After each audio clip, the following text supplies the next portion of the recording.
Okay, so the current fall in rupee from the levels of around 50 to the levels of around 67, 68 is obviously most relevant topic for us, given that we have done foreign exchange right now and derivative right now.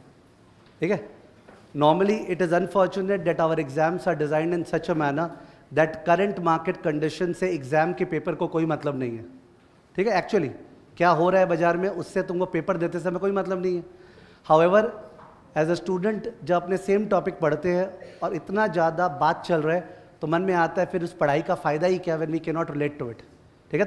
तो उस fill in the blanks को fill करने के लिए I am carrying out the discussion in the context of what has been covered in class. So then you will see a bridge between class discussion and between real life. ठीक है? Of course there will be certain new things जो कि syllabus में एकदम भी covered नहीं है. ठीक है? Firstly, I have, while teaching foreign exchange, tried to explain to you all that when $1 is equal to say 50, Indians should not be patriotically hurt by it. कि $1 इक्वल टू 50, वो लोग आता है यहाँ पे 50 रुपया ले लेता है, हम लोग जाते हैं 50 के बदले 1 मिलता है. मैंने क्लास पे बोला था कि ये एकदम भी मन में नहीं लाना चाहिए because ultimately the worth of money lies in its ability two by goods and services. रुपया हो, डॉलर हो, पाउंड हो, क्या काम आएगा गुड्स खरीदने में. तो if Indian goods are 50 times as costly as US goods, if Indian goods are 50 times as costly as US goods, तो in that case क्या US वाले को यहाँ आके कन्वर्ट करने में बेनिफिट हो रहा है? नहीं. US वाला $1 यहाँ लाया, 50 में कन्वर्ट किया और जब सामान खरीदने गया बाजार में तो वही खरीद पाया ना जो वहाँ $1 में मिलता. तो सामान तो वही मिला उसको. इंडियन आदमी 50 रुपया लेके वहाँ गया, उसको $1 मिला, वो सामान तो वही खरीद पाया जो यहाँ 50 रुपया का आता. ठीक है? तो आप लोग के पढ़ने के बाद it would be very unfortunate कि आपको वो हर्टिंग लगे कि $1 इक्वल टू 50 क्यों. The level of exchange rate does not determine the strength और वीकनेस ऑफ एन इकोनॉमी. ठीक है? तो it was taught in PPP when we did purchasing power parity. Now studies have been conducted, there is statistical evidence which shows that India में on an average goods are 80 times costlier than US. 80 times. तो 80 example नहीं बोल रहा हूँ, coat कर रहा हूँ. 80 times. Which means that rupee dollar exchange rate, real effective exchange rate, जो real होता है ना REER, the real effective exchange rate word copy में used है अपने. ठीक है? तो real effective exchange rate होना चाहिए $1 equal to 80, and this is long overdue for around 3-4 years. तो एक्चुअली डॉलर रूपी का रेट 80 चलना चाहिए एज पर पीपीपी, बट चल रहा था अराउंड 50. तो इसका मतलब रूपी वॉज ग्रॉसली ओवर वैल्यूड या अंडर वैल्यूड? क्या नहीं सुना? Over valued. Dollar was under valued ना. डॉलर का रेट होना चाहिए था 80, चल रहा क्या था 50. तो रूपी का रेट 1/80 होना चाहिए था, चल रहा था 1/50. रूपी was grossly over valued and the correction was due. So the correction from 50 to 67 which has taken place was inevitable. It had to happen, and further correction from this level to 80 is inevitable. It has to happen. Nobody can prevent that. What we are concerned about is the pace of the correction. The speed at which 50 से 67 हुआ is alarming. The direction at which जो हुआ it is not alarming because PPP के अनुसार ये होना ही चाहिए, and in the long term PPP holds good. तो रूपी शुड हैव फॉलन. सेकेंडली, केवल मीडिया न्यूज़पेपर में पढ़ के रूपी गिर रहा है तो अपने को लगता है अपने गिर रहे हैं. मतलब it is such a stupid way of thinking about financial markets. China runs a fixed exchange rate system. Fixed, वो अपने करेंसी को पैक कर रखा है डॉलर के अगेंस्ट में. फिक्स्ड, डिमांड सप्लाई कुछ भी हो फिक्स कर रखा है. India follows a dirty floating rate system है, but RBI stands to intervene to prevent too much volatility in the exchange rate market. India में rupee dollar exchange rate is determined by demand supply, but RBI stands to prevent too much volatility. So it's a managed float. China जो है, say 3 years ago, when China 3 years ago, for 20 years, it has enjoyed decades of economic growth and progress. Chinese currency should have appreciated. ठीक है? तो China का currency बढ़ना चाहिए था, but China जो सेंट्रल बैंक है, जो गवर्नमेंट है, वो फिक्स्ड एक्सचेंज रेट करके करेंसी को बढ़ने नहीं दिया, चाइनीज़ युआन को. तो अगर चाइनीज़ करेंसी बढ़ना चाहिए था और उसको बढ़ने नहीं दिया तो एक तरह से Chinese yuan was over valued और under valued. It should have gone up. It was not allowed to go up. And then the entire world, including India, was complaining and throwing fingers on China that आप जानबूझ के अपने currency को under value कर रखे हो exports को encourage करने के लिए. करेंसी अगर चीपर रहेगा तब तो एक्सपोर्ट्स और ज़्यादा हो पाएगा ना. फॉर अस माने for foreigners our goods become cheaper. तो China was deliberately under valuing its currency to promote exports. तो वहाँ पे अपने उन लोग पे चिल्ला रहे हैं और यहाँ पे अपना करेंसी जो ओवर वैल्यूड है 50-52 के लेवल पे और वो अब जाके गिर रहा है और अब जाके करेक्ट स्टेटस पे पहुँच रहा है. तो अच्छा है ना, अपना एक्सपोर्ट्स भी बढ़ेगा. अपना करेंसी ओवर वैल्यूड है, अगर वो करेक्ट होके गिर रहा है तो अपना एक्सपोर्ट्स तो अट्रैक्टिव ही होगा. तो what do we want at the end of the day? दूसरे नेशंस अपने करेंसी को गिरा रखे हैं तो हम लोग बोलते हैं क्यों गिरा रखे, देख जानबूझ के. और हमारा करेंसी जब गिर रहा है तो हम लोग दुख हो रहे हैं कि हम लोग गिर रहे हैं. मतलब it should be a hope to rejoice ना कि अपना एक्सपोर्ट्स जो अनकॉम्पिटिटिव है बिकॉज ऑफ करेंसी, कम से कम वो रीजन तो हट जाएगा and Indian exports will grow. तो whether you talk about IT company like Infosys, TCS, whether you talk about क्या बोलते हैं pharmaceutical companies like doctor Reddy's, textile companies, those who are exporters, they are immensely gaining as a result of the rupee fall. ठीक है, तो you should not take it that way. Rupee का fall hurts importers, hurts import of capital equipment, causes inflation. It's very painful for the economy. Okay, households, businesses are not able to adjust to this fast pace of fall. However, it also benefits certain sector. तो sectoral biases को मन से हटा दें तो in that case there is no cause for feeling the pain in rupee falling. Okay, तो number 1 I communicate that. तो मैंने 2 चीज़ कम्युनिकेट किया है अभी. नंबर 1 एक्सचेंज रेट का लेवल से कोई मतलब ही नहीं होता है. और नंबर 2 रूपी को तो 80 लेवल पे गिरना ही था बिकॉज ऑफ PPP, बट वो बहुत स्पीड से गिरा, उसके बारे में कंसर्न है. और आपको दुखी नहीं होना चाहिए बिकॉज अगर वो गिरा तो अच्छा ही, तो अपना एक्सपोर्ट्स और ज़्यादा इंप्रूव होगा, इंपोर्ट्स हर्ट होगा, sections of the society will suffer. ठीक है, but let they talk. Now 1991 में जब इंडिया ने लिबरलाइजेशन का बैंड वैगन पकड़ा, उसका reason was not a choice, it was a compulsion. मतलब इंडिया ने स्ट्रैटेजिकली सोच के हम लोग डिसाइड करते हैं हम लोग लिबरलाइज करेंगे, रिफॉर्म्स करेंगे बिकॉज बढ़िया होता है, ऐसा नहीं हुआ था. अपने कंट्री में क्या है ना, ये जो इंडियन साइकी है, जब प्रॉब्लम आता है ना और फेस नहीं हो पाता तभी जाके एक्शन लिया जाता है. अपना केस देख लेते हैं. अभी मई 2015, नवंबर 2015 में एग्जाम ड्यू है. अभी लॉ ऑडिट ये सब कौन पढ़ेगा? आराम से ज़िंदगी चलने दो. SFM में भी कभी आए नहीं आए वापस तो रिपीट अलाउड है, नो इश्यूज़. और जब जाके वो जो 4 महीना 5 महीना 6 महीना जब आएगा ना, तब जाके सब जागेगा. ठीक है, तो मतलब ये कॉम्प्लेसेंसी अपने सिस्टम में इनबिल्ट है. तो 1991 में जब लिबरलाइजेशन हुआ, it happened because at that time government of India became virtually bankrupt. Government of India, I'm not talking about India incorporation. Government of India, it had to put gold with the IMF and take borrowing subject to an extensive reform package, which included privatization and so on and so forth. ठीक है, PSU का divestment. उसके बाद से लेके अभी तक 2013 तक, if we leave apart minor bips and all that, 20 साल तक इंडिया में we have enjoyed economic growth and prosperity, because of which we feel that as chartered accountants perhaps we have good jobs in hand, good work in hand. ठीक है, तो ये 20 सालों में prosperity हुआ because of that decision taken, and the decision was taken out of choice or compulsion. ठीक है, the same state of affairs occurs right now, although it is not totally comparable, because आज के दिन government bankrupt या government insolvent नहीं है. Some of the companies like Tisco, Hindalco, who are having a lot of ECBs, external commercial borrowing in their balance sheet, they are fiercely hurt. वो लोग dollar boring लिए थे $500 million का, जब rate 50 था, आज के दिन 67 हो गए, तो मार्क टू मार्केट करने में वो लोग का PL हिट लेगा. तो वो लोग को प्रॉब्लम है, but the bleeding is not at the government level. ठीक है, तो वी विश काश ऐसा हो कि रूपी और, जैसे वो बोल रहा हूँ, डिप्रिशिएट करे 80 तक, स्टॉक मार्केट और निफ्टी जो है 4500 तक गिरे. बिकॉज अगर ऐसा हुआ and by the time the election results are out, ठीक है, next year, the government which will emerge will face a crisis situation. और फिर से जब क्राइसिस सिचुएशन फेस करता है तभी कुछ करता है. ठीक है, तो तब जाके they will go into a second generation economic reforms, and उसके बाद जाके नेक्स्ट 20 ईयर्स 2034 में will look back for the past 20 years and see that ये 20 ईयर्स का इकोनॉमिक ग्रोथ हुआ है because of reforms undertaken in 2014.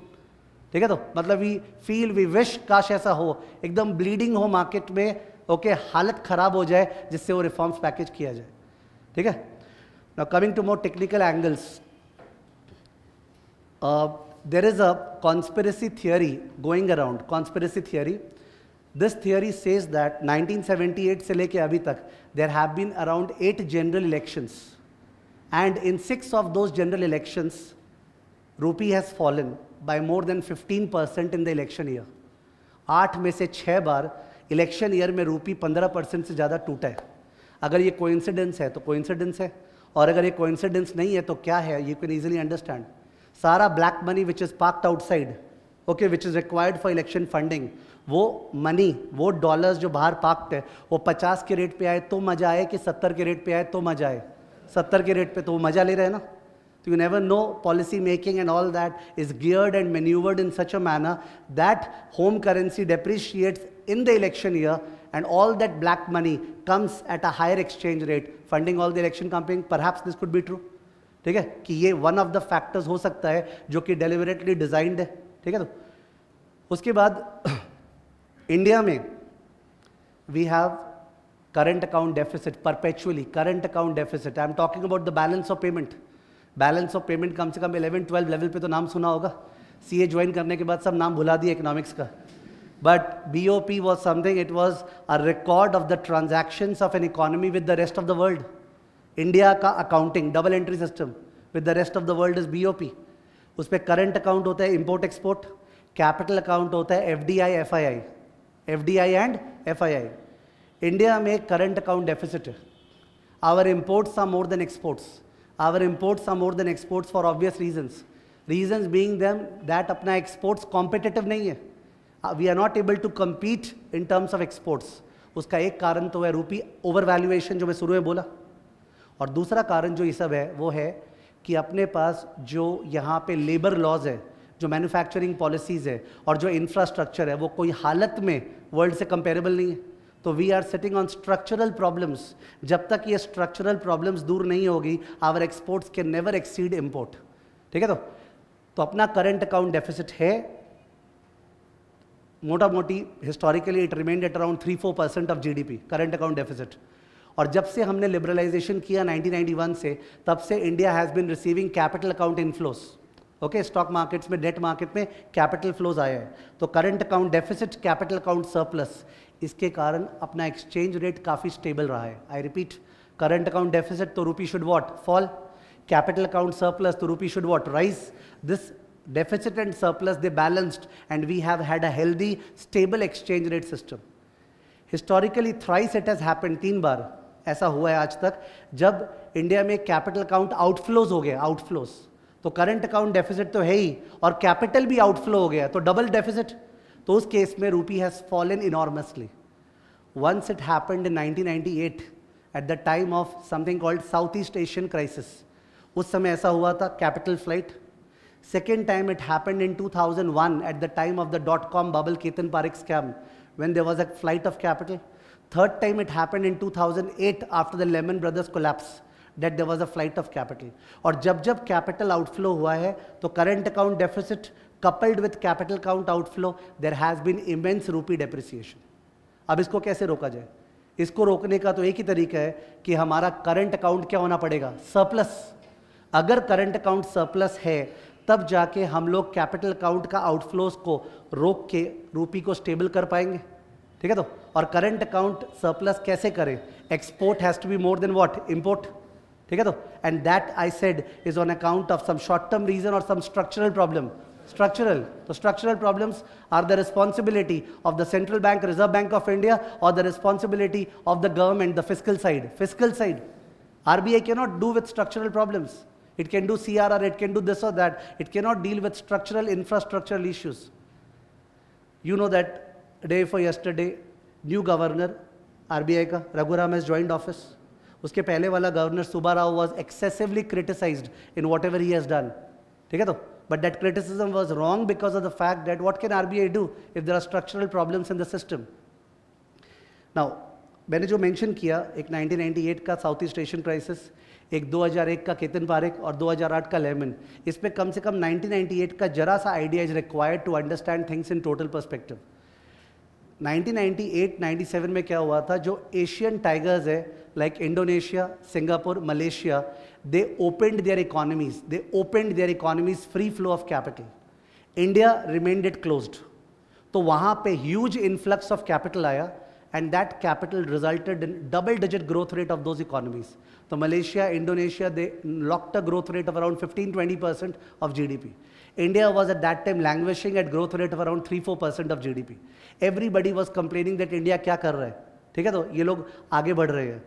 However, in a free-flowing economy, money moves from one country to another only to earn higher risk-adjusted return. पैसा move करेगा only because higher return दिखा. तो वो लोग को दिखा कि मलेशिया इंडोनेशिया खोला है, चलो रिटर्न कमाएंगे, वो लोग पुट इन किया. बट मलेशिया इंडोनेशिया का इकोनॉमीज वीक था, उसमें स्ट्रक्चरल प्रॉब्लम्स था, उसके कारण वो रिटर्न्स आया नहीं. और जब नहीं आया तो एवरीबडी विथड्रू द मनी. ये जो पैसा उठाया जाता है ना किसी बाजार से, इसको बोलते हैं फ्लाइट ऑफ कैपिटल और speculative capital attack on the economy. इतना जोर का वो स्पेक्युलेटिव कैपिटल अटैक होता है कि सेंट्रल बैंक अपना पूरा रिजर्व्स खाली कर दे तब भी उसको रोक नहीं पाएगा. तो वो मलेशिया इंडोनेशिया वहाँ पे करेंसी उस समय 20-20, 30-30% गिरा था. And they had to impose capital curbs, freezing, जो पैसा नहीं मिलेगा, उस टाइप का चीज़. इंडिया उस समय बच गया था. तो वहाँ पे Indian government, RBI was praised that it is good that India did not open up it's capital account on a pre mature basis when it was not prepared. That was good.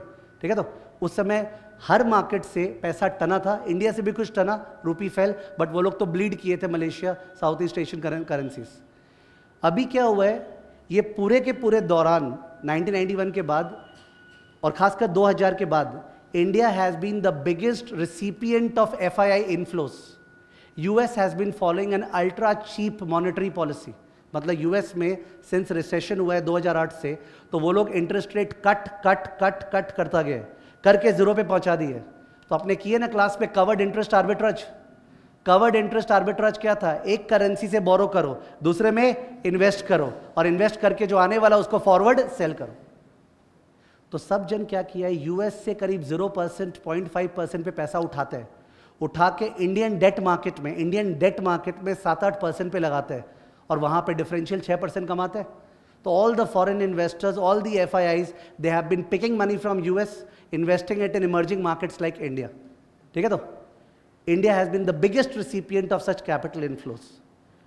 Now, May 17th या 18th में US government announced and UK Bank of England announced that they are seeing signs of recovery. उन लोग के economy में they are seeing signs of recovery. Jobless claims होता है वहाँ पे, अनएम्प्लॉयमेंट रेट वो कम होते जा रहा है. तो दे देयरफॉर अनाउंस्ड दैट इस साल के एंड में they will taper quantitative easing. Taper quantitative easing मतलब, क्वांटिटेटिव ईजिंग का मतलब होता है मनी सप्लाई बढ़ाना, इंटरेस्ट रेट गिराना. तो वो लोग बोले हम लोग ये बंद करने वाले, अब हम लोग इंटरेस्ट रेट बढ़ाना चालू करेंगे. जैसे ही ये अनाउंसमेंट हुआ, वैसे ही all the foreign investors who were picking money from there and investing over here to earn the differential interest rate, they were taken aback and they stopped doing that and they started taking back the money. और कहाँ से सबसे ज़्यादा पैसा उठाएंगे, वहीं से जहाँ सबसे ज़्यादा पैसा लगाएं. ठीक है, तो India was suppose to bleed. ठीक है, तो कैपिटल इनफ्लो बंद हो गया, आउटफ्लो और ज़्यादा हो गया. Reserve Bank of India with the government, they took 3 or 4 actions for the purpose of preventing it, कि एज एफ रोक लेगा. आज तक जिंदगी में कोई भी रोकने की कोशिश किया है ना, कैपिटल आउटफ्लोज को रोक नहीं पाया. माने फोर्स के साथ वो नहीं रुक सकते, वो तो होना ही है. तो इन्होंने, you must have heard that, gold के ऊपर इंपोर्ट लगा दिया, इंपोर्ट ड्यूटी बढ़ा दिया. ठीक है, बहुत चीज़ का इंपोर्ट बैन कर दिया, टेलीविजन वगैरह सब बैंकॉक से लाता रहता है ना, सिंगापुर से, वो सब बैन कर दिया. तो दे टुक 3 or 4 एक्शंस. उसमें से इन्होंने और एक एक्शन लिया था.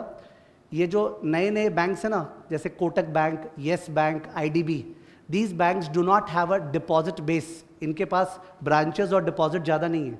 और जो स्टेट रन बैंक्स है, SBI, bank of Rajasthan, Bikaner, ये लोग का तो डिपॉजिट्स खुद बहुत बढ़िया है. तो जो न्यू एज बैंक्स है, इनके पास खुद का पैसा है नहीं, ये लोग RBI से हर बार बोरो करते हैं at a rate called the MCR rate, marginal credit rate. RBI ने उस रेट को बढ़ा दिया. क्यों बढ़ा दिया? बिकॉज US वाला अगर वहाँ रेट बढ़ाएगा और RBI भी रेट बढ़ाएगा तो वो डिफरेंशियल फिर से आ जाएगा ना आर्बिट्राज का. तो RBI ने 3% वो रेट बढ़ा दिया sometimes in August. They increase that rate.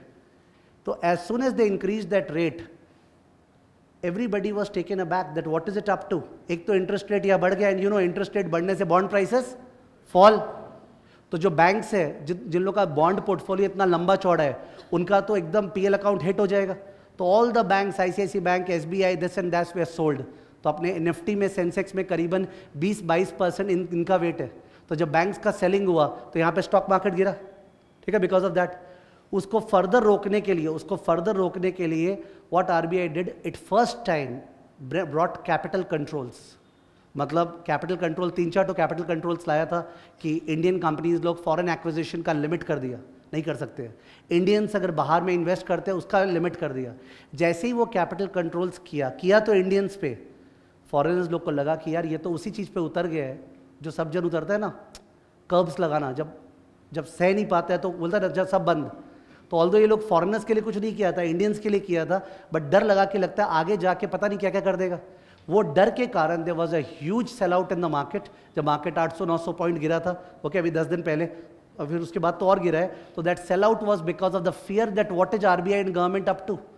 ठीक है, तो they were taken aback and everybody started selling, foreign investors की पैसा निकाल के वहाँ रखते हैं. अपने तो मैथ्स किए हैं. सोचो स्टॉक मार्केट अगर 6000 से 5400 चल रहा है, 10% गिरा. स्टॉक मार्केट 6000 से 5400, 10% गिरा. और रूपी जो है वो 50 से 67 करीबन 18-17% हो गया. नहीं सॉरी 30% हो गया. 50 से 67 इज ऑलमोस्ट 30% फॉल. तो रूपी का 30% फॉल और इंडियन मार्केट का 10% फॉल. तो एफआईआईज जो इंडिया में पैसा लगा रखा है उसका रिटर्न क्या है, -40%. रिमेंबर माइक्रोसॉफ्ट का example. When you invest abroad, आप दो चीज में इन्वेस्ट करते हो, number 1 into the stock and number 2 into the currency. तो वो लोग तो स्टॉक में लगाया वो भी गिरा, वो लोग करेंसी में लगाया वो भी गिरा. तो 10 और 30 मिलाए कितना रिटर्न हो गया, -40. It has been a heavy loss to FIIs as a result of the rupee depreciation. ठीक है, there is no sign of any positiveness now. कोई भी पॉजिटिवनेस इम्पॉसिबल अभी दिखना. Everything is negative and negative. ठीक है, that's the result of, that's the reason why gold prices have shot up so much. Because whenever there is so much of fear and all that, people flight to safety, and the flight to safety is what? Gold. तो gold का buying has occurred so much. अभी आगे जाते हुए क्या होने वाला है, ये लोग illogical food security bill, food coupons में चालू कर दिए नॉटिंग की. माने जहाँ जब बजट डेफिसिट अपना अराउंड 8% ऑफ जीडीपी चल रहा है, current account deficit 5% of GDP चल रहा है, they should take hard actions, reduce subsidies. ठीक है, but they are increasing subsidy का बिल. तो सब नेगेटिव ही नेगेटिव दिख रहा है. जब तक इलेक्शंस का रिजल्ट नहीं आता है तब तक क्या पॉजिटिव दिख सकता है. The only positive is that अभी 18 तारीख को मीटिंग है यूएस फेडरल रिजर्व का. उसमें बाई चांस ऐसा हुआ कि यूएस फेडरल रिजर्व ने अनाउंस किया कि नहीं हम लोग इंटरेस्ट रेट बढ़ाएंगे नहीं, अभी कम ही रखेंगे, तो एक अलग बात है. पर ऐसा होने का लग रहा नहीं है, बिकॉज अभी भी 3-4 दिन में जो न्यूज़ आया है यूएस में, there is something called beige book, उन सब में पॉजिटिव न्यूज़ है. तो they are not going to माने keep interest rates low, they are going to hike interest rate. Which means that anybody looking at markets and trying to forecast, ठीक है, is in for the next 6 months, at least this fiscal, for a very bad year. Rupee is further going to fall to levels of 75-80. Markets are further going to fall around 10-15-20% more. Value buying जो होता है ना, value buying, वो सब value buying कुछ अभी नहीं होगा. ठीक है, that value buying is very insufficient to prevent the fall of markets. Sometimes when the election results are out, तब जाके वी कुड सी दैट बहुत ब्लड बात हो गया, बहुत खराब हो गया. The new government will take reformist attitude and then only this can stop. ठीक है, so that is the entire thing. तो thing is related to PPP, thing is related to IRP का आर्बिट्रेज. ओके, क्लास का discussion. ठीक है, of course there is hard core macro economics involve, fiscal deficit, current account deficit. तो अपने unfortunate है कि CMA level बड़े IPCC में और फाइनल में इको से तो मतलब ही नहीं होता है. तो बैठ के टीवी के सामने केवल दुख होता रहता है, यार तो समझ में नहीं आता. ठीक है, अपने को सीपीटी में क्या इको पढ़ा है सबको पता है, और उसके बाद तो इको है ही नहीं. तो this is the current state of affairs which is going on. I was very fast because I had to invest only 15-20 minutes. ठीक है, तो होप जो भी पूछ रहे थे उन लोगों को थोड़ा बहुत कुछ सपोर्ट मिला क्लास के लेवल पे. ओके.